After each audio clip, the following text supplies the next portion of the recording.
국민의힘 그 후보들 저거 한번 네. 쫙 나열 한번 해주세요. 네, 지금 종합백화점처럼 모든 부패와 최악의 역사 인식과 그리고 국가 국정농단과 국기문란 후보들을 지난 1탄에 이어 2탄을 준비해봤습니다. 일단은 가장 큰 문제는 국민의힘은 근본적인 친일 DNA가 아주 뼛속 깊게 아주 새겨져 있는 것 같습니다. 어떻게 공천 과정에 이들을 하나도 거르지 못하고 이제 장해찬하고 도선수 2명만 지금 날아갔잖아요. 근데 나머지 여전히 그 잣대로 보면은 국민의힘에는 문제된 후보들이 수두룩합니다. 자, 그 조수연 대전 서구갑 후보, 봉건 조선 지배를 받는 것보다 일제 강점기 살기도 좋았을지 모른다라는 발언이었는데 여전히 안 날리고 있고, 추가로 제주 4.3 항쟁을 앞두고 김일성의 지령을 받고 일어난 무장 폭동이라고 있습니다. 이거는 사실은 법 위반입니다. 제주 4.3 특별법에 제주 항쟁에 대한 허위사실이나 명예훼손하지 못하도록 돼 있습니다. 그래서 이거는 법 위반까지 되는 후보이고요. 그리고 성일종 후보도 지난주에는 말씀드렸는데 이토 히로부미 인재를 키운 아주 훌륭한 선례였다라고 발언한 내역이 있고요. 그다음 또 일본 후쿠시마 핵 폐기수 관련해서 투기다시 오염 처리수다라는 형태로 일본 대변인처럼 발언을 또 한 게 있습니다. 그리고 충남 공주 부여 청양의 정진석 후보, 지난주에도 문제가 됐지만 또 일본 관련한 친일 망언이 있습니다. 우리는 그 조선은 일본과 전쟁한 적도 없고 조선 안에 썩어 문드러져 이미 망할 거였다라는 취지로 식민사관에 짙은 발언을 했고, 또 조부가 창씨 개명을 했어요. 그래서 조선 총독부 신문에 보도가 될 만큼 친일적인 인사였어요. 조부가 엄청난 금액의 비행기 헌납금을 모아가지고 군수물자를 조달해서 혁혁한 공을 세웠다라는 그런 언론 보도가 나 있습니다. 또 인천 연수갑의 정승연 후보, 그 펴낸 저서에 반일 감정을 한국민들의 피해의식, 열등의식이다라는 형태로 매도했던 내용들을 책으로 써 있고요. 또 서울 강서을의 박민식 후보, 백선엽은 최대 난국을 극복한 영웅이다. 친일파가 아니다. 전 보훈부 장관이라는 자가 이런 발언을 했고요. 또 백선엽은 만주국 조선 토벌한 간도 특설대 대장이었던 이자를 친일파가 아니었다라고 발언했던 사람입니다. 또 서울 서대문갑의 박진, 이분은 외교부 장관으로서 사실은 굴욕 외교를 했던 백기투항이라고 평가받은 우리 그 강제징용 3자 변제안을 주도했던 사람입니다. 일본을 거의 대변하고 있는 발언들을 해서 국민적 공분이 컸던 당사자입니다. 또 7번은 그 박은식 광주 동남구 의뢰 후보인데요. 김구 선생님에 대해, 백범 김구 선생님에 대해 SNS로 이분 김구 폭탄 던지던 분이 국제 정세와 나라 돌아가는 시스템 알까? 라는 형태로 이야기하며 이승만을 옹호했던 사실이 알려져 파문이 됐던 후보입니다.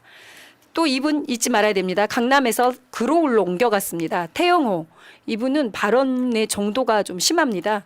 일본 외교청이 독도가 일본의 고유 영토라고 명기한 거에 대해서 일본의 화답에 대한 징표라고 발언하면서 미래지향적 한일 관계로 가기 위한 기시다 내각의 의지가 반영됐다라고 해서 사실상 독도 주권에 대한 포기 발언에 가까운 발언들을 했고요. 또 제주 4.3에 대해서 김일성 지령을 받은 무장 폭동이었다. 김씨 일가의 만행이다라고 하니 4.3 단체들이 올해 3월 달에 전부 규탄 성명을 냈어요.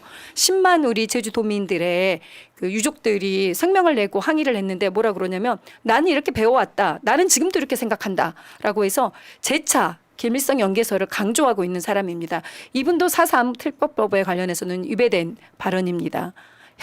현직 국회의원이 법 위반 발언들을 이렇게 버젓이 하고 있는 거고, 국민의힘에서도 제주 4.3에 가서 윤석열이 배보상 다 특별법 하겠다라고 약속했던 거를 정면으로 어기고 있는 거죠.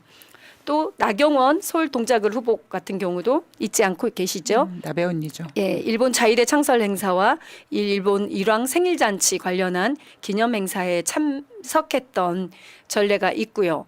그리고 반민특위가 오히려 국민 분열을 일으켰다라는 발언을 해서 독립운동 후손들의 엄청난 분노를 일으켰습니다.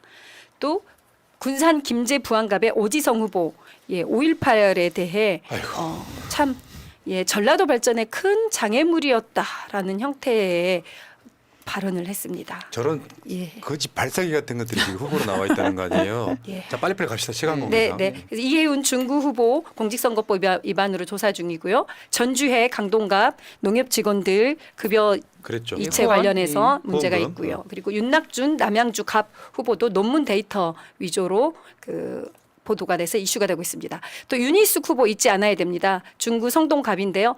임차인입니다라고 본회의 발언에서 엄청 유명세가 돼서 대선 후보까지 올라갔다가 부친의 농지법 위반으로 의원직 사퇴했던 후보가 있습니다. 지금 전현희 후보님 앞에서 이제 지리고 있죠. 그렇습니다. 그리고 4명은 지금 TV조선 앵커였고요. 신동욱 서초울 그리고 박종훈 송파갑도 TV조선 앵커였는데 언론인 현직에서 바로 발언하다가 바로 국민의힘 후보로 옮겨간 언론 윤리 규정 위반된 당사자들이 4명이나 있습니다.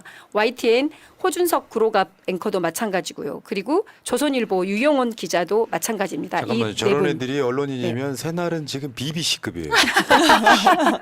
그래서 본인들이 비판하고 그 민주당에 대해서 비난하고 또 국민의힘 후보들 막 초청해서 방송을 해왔던 당사자들인데 3월까지 방송하다가 기자 그죠. 쓰다가 바로 바로 넘어왔죠. 옮겨온 사례여서 이거는 참 지금 언론이 왜 문제인지 명확하게 보여주는 명징한 사건이고요. 자. 동작갑의 장진영 후보, 양평 공흥리에 80억짜리 땅을 매입해서 어제 뉴스타파가 기사화했던 후보고요. 또 세월호 진상규명 방해 활동으로 항소심에서 징역 2년형을 구형받은 김영석 충남 아산갑의 후보 또한 있습니다. 예.